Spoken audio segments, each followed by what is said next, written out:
I have kept a ledger every day of my life since I was 11 years old. Rainfall, cattle counts, the price of nails. The day my mother died, I wrote 4 words and underlined none of them, so you can trust me when I tell you I am not a man who exaggerates. But there is no column in any ledger for a woman who climbs over your fence in the middle of a March storm with her wrists rubbed raw and a wedding dress soaked black to the knee, and looks at you, not afraid of the storm, not afraid of the dark, afraid of something behind her, and says the only thing she wants from you is that you don't send her back. I almost sent her back. I want you to remember that before you decide what kind of man I was. I almost did the easy thing. I almost did the thing her father was counting on every decent person doing. This is the story of the spring I learned that the bravest thing a person can do is not run towards something. It's run away from the only life they've ever known, with no map, no money, and no promise that anyone on the other side will catch them. She ran. I want to tell you what she ran into. The first thing I noticed was the dog wasn't barking. Old Pike barked at coyotes, at thunder, at his own shadow when the moon came up wrong. So when the storm rolled down off the bitterroots that night and Pike just stood at the door of the barn with his ears up and his tail low, not making a sound, I knew before I knew anything that something was out there that didn't fit into the categories an old hound understood. I was at the table doing my numbers. That's a thing about me you ought to learn early because it explains most of what I did and didn't do that spring. I count things, always have. My father used to say a man who keeps his ledger straight keeps his soul straight, which was a lot of philosophy from a man who drank, but the habit stuck. 41 head of cattle wintered through. $11.60 in the coffee tin. 1 ranch, half mine. The other half belonging to a bank in Helena that sent letters I had stopped opening with any enthusiasm. 1 man. That was the last figure. I lived alone but for Caleb, the hand who'd been with the place since my father's time, and Caleb had gone into town that afternoon and meant to wait out the weather at the boarding house. So it was 1 man, 1 dog, 41 cattle, and a storm that had been threatening since noon and finally made good on it just after dark. I heard the gate. Not the wind on the gate, I knew that sound, the lazy knock of the latch when it wasn't seated right. This was the chain.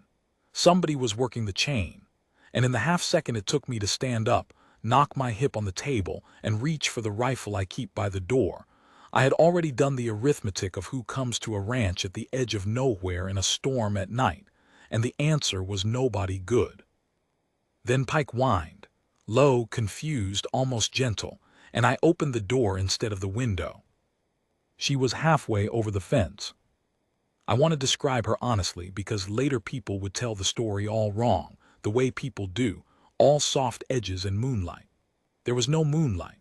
There was rain coming sideways and a woman in a pale dress hung up on the top rail of my fence, one leg over, the fabric caught and tearing, and she was not graceful. She was the opposite of graceful. She was a person who had never climbed a fence in her life, climbing a fence as if her life depended on her getting it wrong fast enough. "Don't," I said. "I don't know what I meant. Don't move, don't fall, don't be here." She got the leg over. The dress tore the rest of the way, and she came down hard on my side of the fence, on her hands and knees in the mud, and Pike trotted over and pushed his nose against her cheek like he'd been waiting for her, and she put one filthy hand on his head and stayed there on all fours, breathing, for a long moment, like she'd run a great distance, and had only now allowed herself to feel it. I stood in the doorway with a rifle I hadn't raised. Rain was already getting into the house behind me, darkening the floorboards I'd planed myself. "Ma'am," I said. She looked up. In the light coming from behind me, her face was all shadow and shine, water running off her chin. Younger than me, but not a girl. Dark hair pulled half loose from whatever pins had held it, and the look she gave me was not the look of a woman who needs to be rescued. I've thought about that a great deal in the years since. People love a story where the man saves the woman, but she didn't look up at me like I was salvation. She looked up at me like I was a risk she'd decided to take. The way you'd look at a frozen river you mean to cross, because the alternative is the men coming up behind you. Are you alone? She asked. It was the strangest possible question, and I should have lied. A man alone tells a stranger he's alone, that's a fool. But I have never in my life been quick with a lie, and I said, Caleb's in town, so yes. She closed her eyes. Relief, I realized. She was relieved I was alone. And that frightened me more than if she'd pulled a gun, because what kind of trouble makes a woman relieved to be alone in the dark with a strange man and his rifle? I'm not going to hurt you, she said, which is a thing only a person who has been badly hurt thinks to say first. Didn't figure you were. I lowered the rifle the rest of the way, leaned it inside the door. You're letting the weather into my house. Come in or don't, but decide. Sided. She got up, refused the hand I half offered, got up on her own, and that was the second thing I learned about her before I knew her name, that she'd take a roof but she wouldn't take a hand. She came up the 2 steps and through my door dripping a trail of mud and rainwater, and stood in the middle of my one room turning slowly, taking in the stove, the table with my ledger open on it, the narrow bed in the corner, the rifle, the dog who'd followed her in and shaken himself all over everything. There's no one else, she said, confirming it. Told you. People lie. They do. I shut the door against the storm. The room felt suddenly small with her in it, the way a space changes when it stops being only yours. I generally don't, but I see why you'd assume. Sit by the stove. You're shaking. She wasn't shaking from cold, or not only. But she sat on the edge of the chair nearest the stove, her ruined skirts pooling, and she held her hands out to the heat, and that was when I saw her wrists. I'll tell you what I saw, and let you make of it what I had to make of it standing there. Both wrists were marked, not bruised, chafed, rubbed raw in a band all the way around, the skin broken in places, the kind of mark a rope leaves or a cord, or the cheaper kind of manacle a man uses when he doesn't have proper irons and improvises. She caught me looking and pulled her sleeves down, what was left of them, and lifted her chin at me with a kind of dare. I'd offer you something hot, I said, as if I hadn't seen, because I understood somehow that pretending not to have seen was the only kindness available to me in that moment. Coffee or broth? Broth's better for you. Coffee'll keep you up. I don't intend to sleep, she said. So I made coffee. Her name was Eleanor. She gave it to me grudgingly, the way you'd hand over a coin you suspected might be the last one.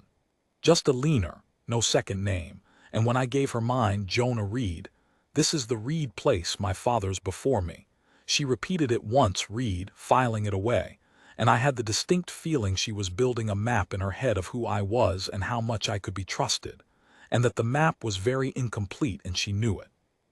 She drank the coffee. She would not eat.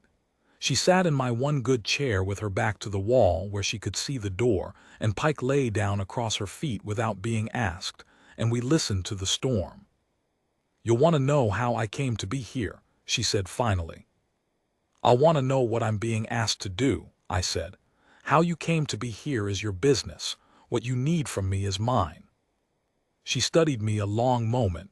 That's a careful answer. I'm a careful man. I sat across the table from her, leaving the width of the room between us because she'd want that. I count things. I figure odds, so I'll tell you the odds as I see them. A woman comes over my fence at night with her wrists tore up in a dress that cost more than my saddle, asking, is anyone else here? Either you've run from a husband, or run from a jail, or run from your kin. And the way you said people lie, that's not a wife's word and it's not a thief's. That's somebody who got lied to for a long time. The color came up in her face. I'd hit something. My father, she said, and stopped, and started again. And that second start was the realest thing she'd said yet. Because the first time she said my father, it came out smooth. A thing she'd said 1,000 times, and the second time it came out like she'd torn it loose from somewhere. My father has arranged for me to be married, day after tomorrow, to a man named Harlan Voss, who is 49 years old, who owns most of the freight that moves through this part of the territory, and who put his hand on the back of my neck at supper last week the way you take hold of a heifer you mean to load. She said it flatly, no tears. The flatness was worse than tears. My father owes Voss money, she went on, a great deal of it, and I am the part of the debt that can be paid without selling the railhead, so. She turned her wrists up, deliberately this time, showing me, daring me to look away. When I said I wouldn't, my father had me kept, in my own room, with my own maid bringing my own meals, 3 days, and tonight the window latch was old and the trellis held my weight and I walked until I couldn't, and then I saw your fence. The storm threw a sheet of rain against the window. Pike sighed. I don't want your pity, Mr. Reed, she said, and I don't want your roof passed tonight if there's a price on it. I've found out what it costs to be a thing a man keeps. I'd sooner freeze. What I want is one of 2 things, a horse or a direction. The horse I'll pay for when I'm able, and you can keep my mother's ring against it. She worked a ring off her finger, gold, a green stone, the only thing on her that the rain hadn't ruined, and set it on my table between us. The direction is free. Just tell me which way is the railhead that isn't my father's. I looked at the ring. I looked at her wrists. I looked at the open ledger beside the ring, my neat columns, my $11.60. And here is the part I told you to remember. I almost said yes to the horse. It would have been so easy. Give her the bay mare, point her south toward Deer Lodge where the spur line ran that the Voss outfit didn't own, take the ring so she'd feel it was square, and by morning she'd be a story I told Caleb, a strange night, a woman who came and went. My conscience clean, my life unchanged, no man's debt becoming my problem, no powerful freighter with a grudge knowing the name Reed. That's what a careful man does. He does the kind thing in the cheapest possible form and gets back to his ledger. It's 40 miles to Deer Lodge, I heard myself say. In this, with those wrists, you can't sit a horse 40 miles tonight and you know it, or you'd not have stopped at the first fence you came to. I'll manage. You'll die in a wash with a broke leg under a horse, and Voss'll have the search party out by noon and find you anyway. And then I'm the man who gave a half-drowned woman a horse and sent her to her death in a storm. I pushed the ring back across the table toward her. I don't want your mother's ring. Her jaw set, then I'll walk. Or, I said and stopped, because I felt the careful man in me try one last time to shut my mouth, and I let him lose. Or you stay. Caleb's bed's in the lean-to. He won't be back till the road dries. You take it. You rest those wrists and you eat tomorrow whether you intend to or not, and we figure the smart way, not the storm way. Voss is looking for a woman alone on a horse. He's not looking for a woman who isn't moving at all. She didn't answer right away. The fire popped. Why? She said. Not thank you. Just why, suspicious as a barn cat, and I respected her for it. A woman who just learned what kindness cost would be a fool to take the next kindness without checking the underside of it. And I gave her the truest answer I had, which wasn't noble, which I'm not proud of, which is maybe the only reason she believed it. Because I had a sister, I said, and my father gave her to a man to settle a thing between them when I was 14 and too small to stop it, and she wrote me twice, and then she didn't write me anymore. And I have spent 11 years keeping a tidy ledger so I'd never have to look at the one number I can't make come out right. I looked at the rain on the black window. You came over my fence on the worst possible night. But you came over it on the one night I'd have given anything to do over. So, that's the underside of it. That's the whole of it. It's not for you, it's for her. You can stay or not. The room was very quiet under the storm. When I looked back at her, Eleanor was crying. Not the way I'd have expected, not collapse, not relief. She was crying the way a person cries when they've held a thing so long they forgot it had weight, 2 tears down a still face, and she wiped them with the back of a raw wrist and winced and laughed once, a small broken sound, at the smallness of being hurt by her own hand after everything. I'm sorry about your sister, she said.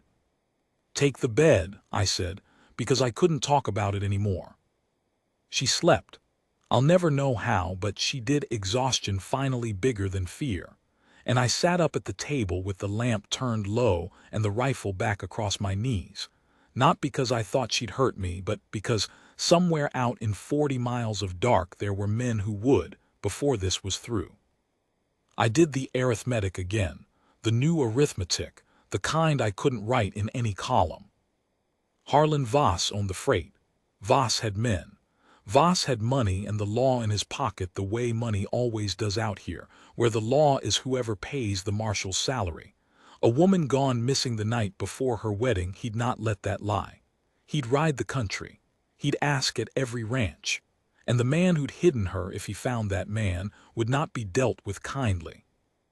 I had 41 cattle and a bank in Helena and one old hand and a dog, and I had just made myself the enemy of the richest man in the valley, for a woman whose last name I didn't know, because of a sister who was probably dead.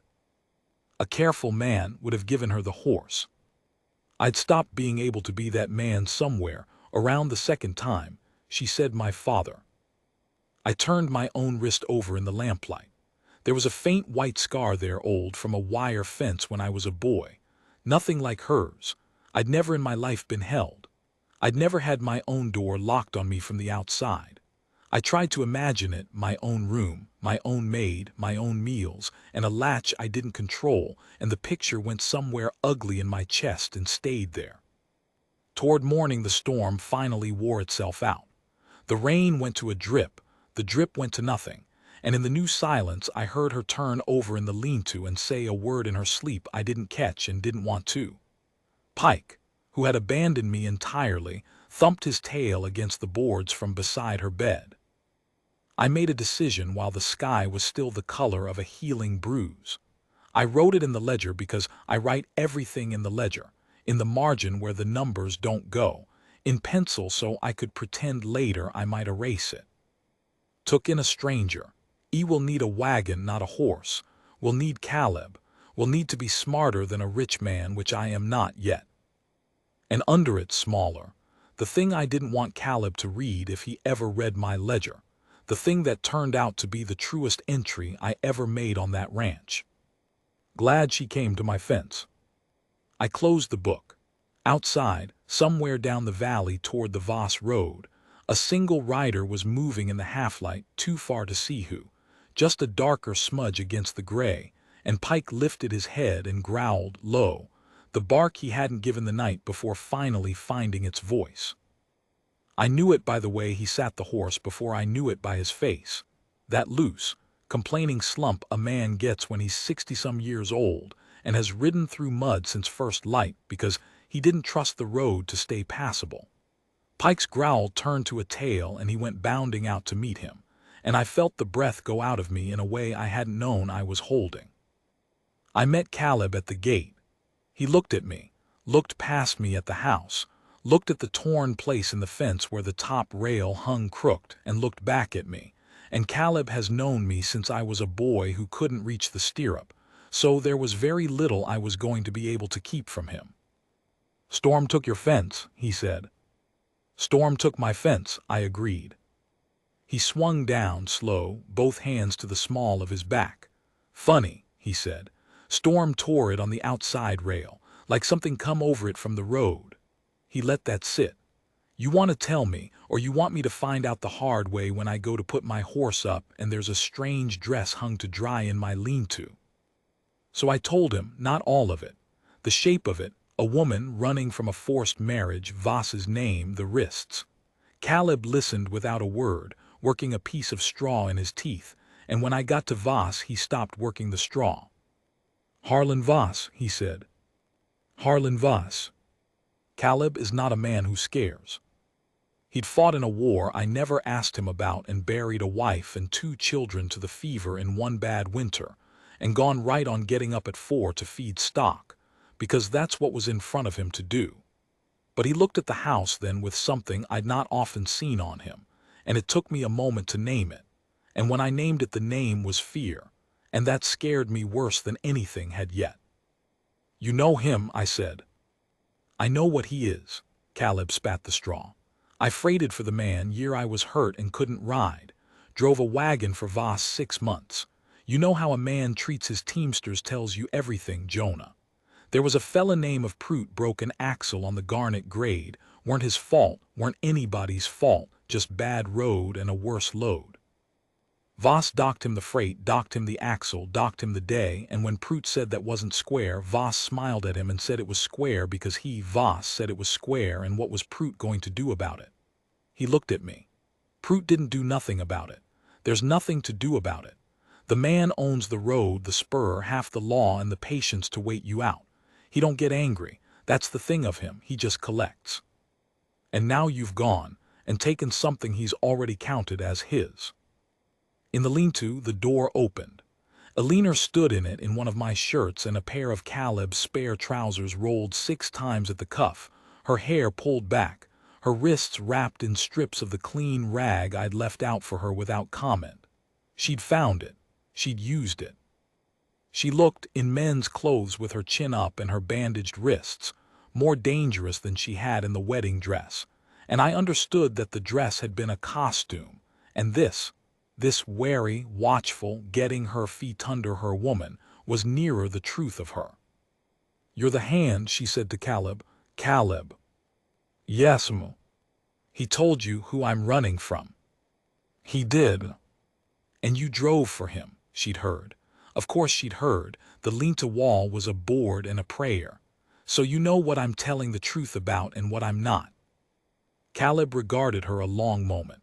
"I know," he said slowly, "that the truth ain't usually a thing folks improve by lying about in my experience when the lie'd be safer. And every lie that make you safer right now is the lie where you didn't run." He pushed his hat back. "No, ma'am, I believe you fine. I'm just an old man counting up what it costs us, is all, same as Jonah does in his book." "And what does it cost you?" she asked, direct. She asked everyone the underside.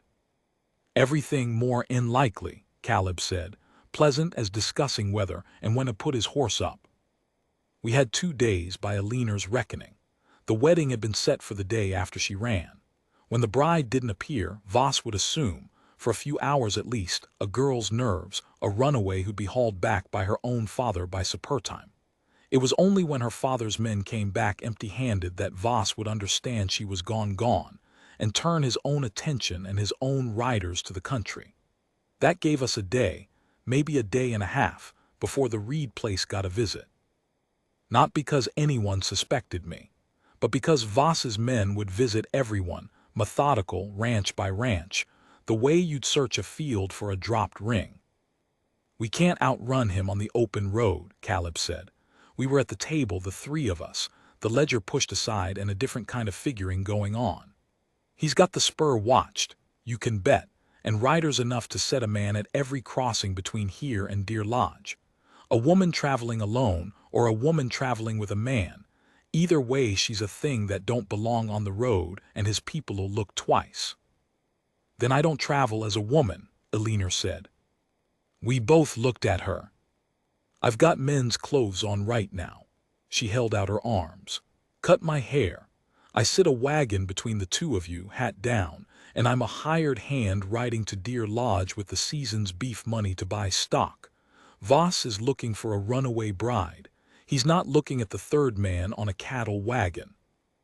It was a good plan. It was a brave plan, the kind that only works if the person who thought of it can hold their nerve when a man with a gun leans in close and looks them in the face, and I didn't yet know whether she could. But it was better than the horse, and far better than the nothing we'd had an hour before. "Your hands," Caleb said. Eleanor looked down at her wrapped wrists. "I'll wear gloves." "It ain't the bandages, it's the hands themselves." Caleb said it gently, which from Caleb was a tenderness. "Beggin' your pardon, ma'am, but you've got the hands of a woman never did a day's rough work, and no hired hand riding to buy beef has hands like that, and the first man who shakes 'em or sees you hold a line'll know. You can hide a face under a hat. You can't hide a soft palm holding a hard rein." The plan sat there with a hole in it. "And Eleanor, I'll remember this as long as I remember anything." Eleanor reached across my table, took up the coil of rough hemp rope I kept hung by the door and had set down to dry, and she wound it once around her bare palm and gripped it and pulled, hard, dragging it across the skin, and her face went white and her breath hissed in through her teeth, and she did it again. and a third time, until the soft skin of her palms was red and beginning to rough and her eyes were wet, but no sound came out of her. "Now they're a working man's hands," she said, and her voice only shook a little. "Or near enough by Deer Lodge. Was there anything else, Caleb, or have I passed?" Caleb looked at her for a long moment. Then he took off his hat, actually took it off, a thing I'd seen him do twice, once at a graveside and once at a church, and held it against his chest a second before he put it back on. "No, ma'am," he said, "reckon you've passed." We cut her hair that afternoon. She did it herself mostly, sitting on the step with my mother's hand mirror, the only thing of my mother's I'd kept propped against the rail, and a pair of shears, and she sawed off her dark hair to the collar with a kind of grim economy, dropping the lengths of it into the dirt where Pike sniffed at them, confused. I'd thought she'd grieve it. Women's hair is a thing I understood to be precious in ways that had nothing to do with me. But she cut it like a person cutting a rope that's holding them to a sinking thing, fast and without looking back, and when it was done she ran her hand through what was left and laughed, that same small broken laugh from the first night, and said, "He liked it long.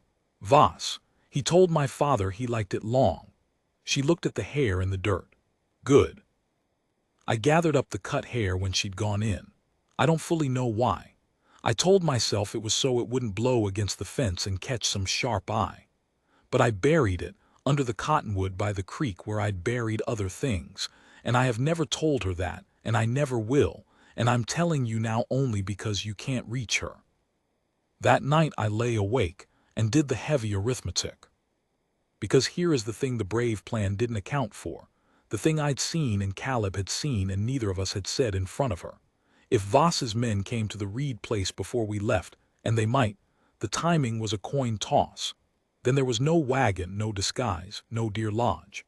There was just a strange person in my house and a torn fence and a rich man's riders asking questions, and the lie I'd have to tell, and the lie Caleb would have to tell, and the lie she'd have to hold under their eyes. And if the lie broke, the heavy decision was this: I could give her up. I want to be honest with you because I promised you I would be, and because a man who only tells the parts that flatter him isn't telling you anything true. There was a version of the next 2 days where Voss's men rode into my yard, and I was afraid, and I told them the truth. Yes, she came here, she's in the lean-to, take her and leave my fence and my 41 cattle and my 1 old man and my dog out of it. That version existed. I could see it. I'd be square with the law. I'd lose nothing but a sister-shaped ache I'd carried 11 years already and had, frankly, learned to carry. Eleanor would go back to Voss. She would be married to a man twice her age who put his hand on her neck like livestock, and in 5 years or 10 I'd hear she'd died of a fever or a fall, the way my sister had died of something, and I'd close the ledger on it. That version cost me almost nothing. And the version where I kept her, that one cost me everything Caleb had named in the yard. Everything more unlikely. The ranch. Maybe Caleb. Maybe my life if it came to guns, and with a man like Voss it always eventually came to guns. I lay there and I did the sum the way I'd been taught, the way my father taught me. Profit against cost, and the cost of keeping her was ruin, and the cost of giving her up was almost nothing. And any careful man, any man with a tidy ledger and a clear head, would have known what the numbers said. The numbers said give her up. I have hated arithmetic a little ever since, because the numbers were right, and I knew they were right, and I knew with the same certainty that I would die before I'd do what they said, and there is no column for the place where those two things meet. There's no figure for it. My father was wrong. A man who keeps his ledger straight does not keep his soul straight. Sometimes a man keeps his soul straight by tearing a page right out of the book and letting the numbers be damned. I got up. I lit the lamp. I did not write in the ledger that night, first time in years. I just sat with the light and the dog and the sound of 2 people breathing under my roof who hadn't been there a week before, and I let the numbers go, and it was the most peaceful I'd felt since I was 14 years old. They came the next morning, earlier than we'd reckoned. The coin came up wrong. 2 riders into the yard. while Caleb was still greasing the wagon hubs, and Eleanor, newly shorn in men's clothes, her raw hands jammed in her pockets, was carrying water from the creek with her hat pulled low, and there was no time. No time to hide her, no time to send her to the cottonwood, no time for anything but to keep walking and not break stride, and let the plan we hadn't finished building hold our weight before the mortar was dry. I knew one of the riders, Sutter. He'd done some marshalling and some cattle work and some of whatever paid, and now apparently he did Voss's looking. The other was younger, harder, a gun worn like he wanted it seen. "Reed," Sutter said. "Sutter," I set down the wire I'd been pretending to mend. "Long way out for you. Coffee's cold, but it's coffee." "No time." He looked around the yard slow, the way they do, at Caleb, at the wagon, at the slim figure carrying water who did not stop, who did not look up, who walked to the trough and poured and walked back toward the creek with the empty bucket like a hired hand with no curiosity in him at all. Lookin' for a woman. Voss's intended. Run off 2 nights back. Dark hair this tall, would have been on foot or maybe took a horse. Storm night. "Heard about the wedding," I said. "Didn't hear it didn't happen." "It didn't happen." Sutter's eyes went back to the water carrier, held there.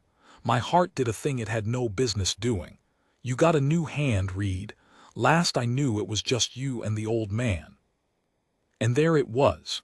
The whole thing, balanced on the head of a pin, on the next words out of my mouth, on whether the careful man or the other one was going to do the talking. "Picked him up in town," I said. "Caleb did, day before the storm. Don't talk much, simple I think, but he can carry water and hold a line, and he works cheap, which is all I can afford with the bank up my back. Wilkins his name is. Hey, Wilkins," I raised my voice toward the creek. "These men are looking for a runaway gal. You see any gals out here, you let 'em know." There was a terrible pause. Then Eleanor Wilkins half-turned, just enough, hat low, and lifted one bandaged, raw-knuckled hand in a slow, vague, simple man's wave, and let it drop, and went back to the creek without a word, the very picture of a fellow who'd been told there was something to know and hadn't the wit to know it. Sutter looked at the wave, looked at the hand, the rough red working hand, gloved against the cold, exactly the hand of exactly the man I'd said he was. Looked, a beat too long, while my whole life hung on a hired man's name I'd pulled out of the air. "Simple, huh?" Sutter said. "Cheap," I said. "Comes to the same thing for me." And the younger rider laughed, short and ugly, and Sutter's mouth twitched and the pin held. He turned his horse. "She turns up, you send word to the Voss road. There's money in it. Voss pays for what he wants back." "I'll keep an eye out," I said, and watched them ride, and did not breathe right until they were a smudge on the road and then nothing at all. Caleb came up beside me, wiping grease on a rag. "Wilkins," he said. It was the first name come to me. "It's a fine name." He watched the empty road. "You lied real smooth, for a man don't lie." "I'm learning," I said, and my hands, I noticed, were shaking now that it was over, the way hers had shaken that first night, the body settling its account a little late. We turned to find Eleanor standing behind us. She'd set the bucket down. She was looking at me with an expression I had no column for, not gratitude exactly, something harder and more frightening than gratitude. "You could have given me up just now," she said. "It would have been the easy thing, the clean thing. He'd never have known you knew." She said it the way I'd thought it in the dark, almost word for word, and I understood that she had lain awake doing the same arithmetic I had from the other side of it, knowing exactly what I'd be tempted to and waiting to see which man I'd turn out to be. "Why didn't you?" I opened my mouth to give her the answer about my sister. It was true, and it was ready, and it was the safe thing to say. But Sutter's horse had stopped, far down the road. Turned. Sutter sat it, a small dark shape, looking back at the Reed place a long, long moment, at the wagon greased and waiting, at 3 figures standing too close together in the yard, at one too many people for a man and his hand and a simple hired fool. We left at full dark, with no moon, which is the only mercy the sky offered us that night. Caleb drove. Eleanor sat the box between us in her hired man's clothes, hat down, my old coat over the men's shirt, her raw hands wrapped and gloved and folded in her lap like a fellow with nothing to do but ride. I sat the offside with the rifle under a feed sack where my hand could find it. In the wagon bed, under a tarp, sat the things a man takes to Deer Lodge to buy stock with, except the strongbox held no beef money. It held $11.60, my father's watch, and my mother's hand mirror, because if I lost the ranch I was not going to lose those two, and some part of me had already begun to understand that I might lose the ranch. For a long time none of us spoke. The wagon talked instead, the creak of it, the slap of trace chains, the sucking pull of wheels through mud not yet dried. The country went by in shapes. Pike trotted alongside, then tired, and Caleb led him up into the bed without a word, and the dog curled against the strongbox like he knew it held the only things in the world worth guarding. He looked back, Eleanor said finally, quiet. Sutter, he looked back at the yard. He did. He'll come to the same arithmetic you did. Eventually, a man, an old hand, and a simple fool. Then a wagon greased and gone the same night. Then no fool at all. She was figuring it the way I figured it, out loud, turning it over. He'll know by morning or noon at the latest, and then he'll ride for the road we're on, because there's only the one road that goes where stock gets bought, and he'll come fast because Voss pays for fast. That's about how I read it, I said. Then we don't make Deer Lodge ahead of him. No, I said, we don't. She was silent a moment. Then, you knew that when you said we leave tonight. I knew it was likely. And you said it anyway. Tonight we've got a head start in the dark, I said. Tomorrow we've got neither. Bad odds moving beat worse odds sitting. That's all the arithmetic I've got left, and I'm not even sure it's right. I'm not in. I stopped because the careful man wanted to pretend to a confidence I didn't have, and I promised myself I was done with him. I'm not good at this, Eleanor. I count cattle and nails and rainfall. I've never run a person out from under a rich man before. I'm guessing. I want you to know that you're trusting your life to a man who's guessing, so that it's your choice and not just a thing happening to you. You've had enough of things just happening to you. In the dark, I felt rather than saw her turn to look at me. That, she said slowly, is the first time in my whole life a man has told me the odds and then let me choose anyway. My father chose. Voss chose. Even kind men, the few there were, they decided what was best for me and called it protecting me. Her voice did something complicated. You're guessing, and you told me you're guessing, and you'll let me get down off this wagon right now if I say so. Yes, I said, I will. Then drive on, she said. I choose the guess. Caleb, who had said nothing this whole while, made a low sound in his chest that might have been approval and might have been an old man's joints, and clucked to the team, and we drove on into the dark that didn't care whether we lived. They caught us at the Garnet Grade. Of course it was the Garnet Grade. Caleb had named it days ago without knowing he was nomming the place it would happen. A fella named of Prout broke an axle on the Garnet Grade, and there is an irony in that I have never been able to fully swallow, that the road broke Prout with a bad load and broke us with a bad hour, the same grade, the same patient rich man collecting at the bottom of it. It was the gray hour before dawn. We'd made better time than I'd hoped and worse than we'd needed. The grade rose long and switchbacked up out of a creek bottom, and the team was blown, and we were halfway up it, slow, exposed, when I heard the horses behind and below us and knew, without looking, that the guess had run out. 3 riders this time. Sutter, the hard young one, and a third I didn't know, coming up the grade at a trot they could afford and we couldn't. Don't run the team, Caleb said, low and even, not turning. Grade's too steep, they'll founder and we'll go over. We stop or we walk 'em, but we don't run. He was right. He was always right about the things that were his to know. Jonah, your call. I looked at Eleanor. She was sitting very straight, hat down, hands folded, in character to the last, but I saw her throat move. I saw, under the glove, the bandaged wrist she'd torn raw with a rope rather than be a thing a man kept. And I made the heavy decision, the real one, the one the whole story had been walking toward. The one I'd lain awake refusing to make, and now made in the space of 3 breaths because the time for lying awake was over. "Pull up at the wide turn," I told Caleb. "Where the grade flattens. You'll have room to get the team turned and headed down fast the moment I'm clear of you." "Jonah, they want a runaway bride," I said. "They're going to find a man named Reed who'll swear there's no woman within 40 miles, and a hired fool named Wilkins, and an old freighter they've got no quarrel with. And if it comes to it, they're going to find one of those 3 standing in the road making such a loud, stupid, guilty nuisance of himself that they don't look twice at the other 2.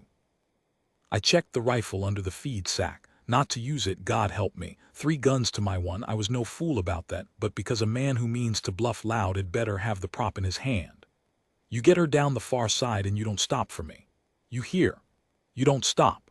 I'll talk my way clear or I won't, but either way I'm one man worth less than a ranch, and she's worth more than the both of us put together, and that's not noble, Caleb, that's just the truest sum I ever did." "That's a fool's math," Caleb said, but his voice cracked on it.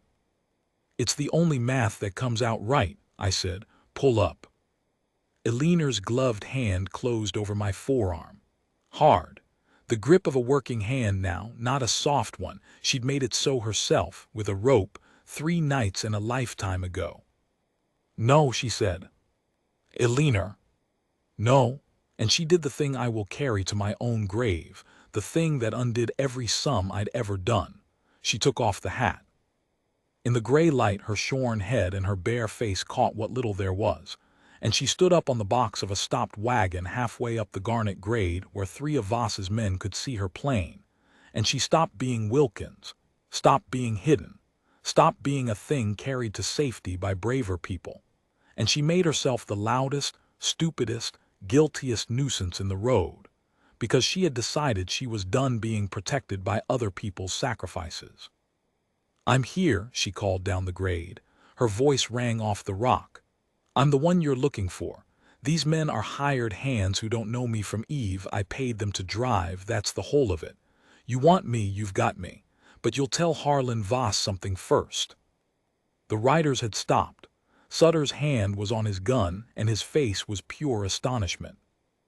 "You'll tell him," Eleanor said, "that I cut my own hair and tore my own hands and went over a fence in a storm, and I'll do it again off the back of his horse and again out a window of his house and again until one of us is dead, and that I'd sooner it were me. You tell him he can have a body if he wants one. He cannot have a wife. There isn't one to have. There's just a woman who'll keep running till she can't, and a debt my father made that I never signed." She was shaking. Her voice was not, "Now, which of you wants to be the man who dragged her back to him to find that out?" The grade was dead silent, but for the blown team and a meadowlark somewhere idiotically beginning the day. And here is the thing about Sutter, the thing I'd misjudged, the thing that taught me you can read a man's odds and still not read his soul, because there's no column for it. Sutter had done some marshalling and some cattle work and some of whatever paid, and he worked for Voss because Voss paid, and I had him filed under bought. But Sutter sat his horse on the garnet grade and looked up at a shorn, shaking, furious woman who just offered him her own death rather than her own marriage, and something moved across his hard face that I think surprised him as much as it did me. "My sister married a man like Voss," Sutter said, "to no one, to the meadowlark maybe. Buried her at 19, fell down the stairs, they said." He looked at the young hard one and the 3rd man and then up at Eleanor a long moment. "Voss don't pay enough for this," he said. "Not near enough." He turned his horse. "We tracked the wagon to the Deer Lodge cutoff and lost it in the creek. That's what I'll swear." "That's what you'll swear to the others, or you'll answer to me about why 3 armed men couldn't catch one wagon on an open grade." The young one started to speak, and Sutter looked at him, and the young one shut his mouth. "Ride." They rode down the grade the way they'd come. Sutter at the bottom stopped. Of course he stopped. He was a man who looked back. He looked up the grade one last time at the 3 of us and the dog and the blown team and the strongbox with a hand mirror in it, and he lifted 2 fingers off his hat brim, not quite a salute, just an acknowledgement, one person to another. I saw you, I see you go, and then he was gone into the creek bottom mist, and we never saw him again. We made Deer Lodge by full light. I will not pretend it was the end of the trouble, because it wasn't, and you'd not believe me if I tried. Voss did not forgive a debt he'd counted as paid. There were letters. There was a season I'd rather not set down even now, a thing with the bank in Helena that Voss's money had a quiet hand in, a near thing with the ranch that we came through only because Caleb knew a judge from the war who owed him more than money. Eleanor's father I never met and never wanted to. He died 2 winters on, and she did not go, and she did not cry, and I did not ask her to do either. But that morning in Deer Lodge, none of that had happened yet. That morning we sat the wagon in front of a feed store that wasn't open, in the clean new light, the 3 of us and the dog, and nobody said anything for a long time because there wasn't a sum that fit it. Eleanor took off the glove.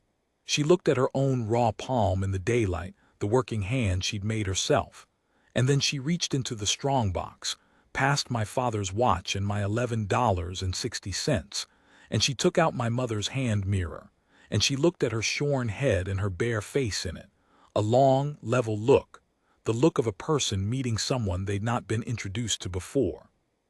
"There she is," she said softly to the woman in the glass, not unkind, almost wondering.